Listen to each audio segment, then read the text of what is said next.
if we look back to the 50s and the 60s, we saw that there was this increase of love for the Sharia. We saw many groups, many armed groups, and the governments were able to repel them, crush them. And like you said, one dictator went, it was replaced by another dictator. But one thing they feared the most was ideology. And that reminds me of Sayyid Qutb, rahimahullah, how his book, his small book, became a milestone.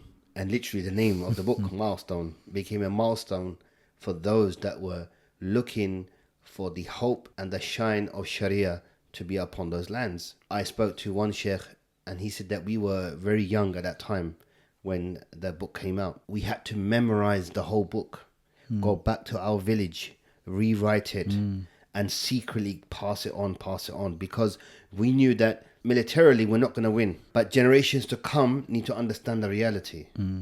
So you're right. The reality is people need to be educated. They need to understand how it is. But the danger is when people think, I can use a system which is kufr and non-Islam to implement eventually the Sharia. And this is the mistake Ikhwan Muslimin, a section of Ikhwan Muslimin, because not all the Ikhwanis believe in that.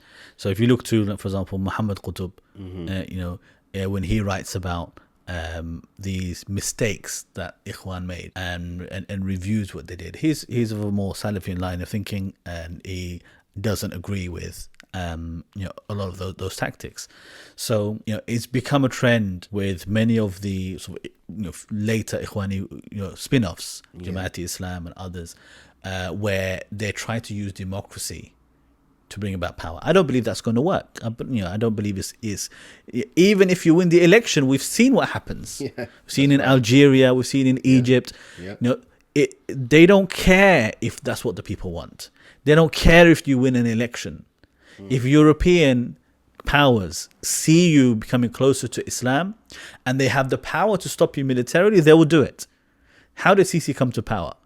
What happened to democracy in Egypt? Why are the European powers supporting a military coup to oust the Muslim Brotherhood, even though they publicly said that they don't want a religious state?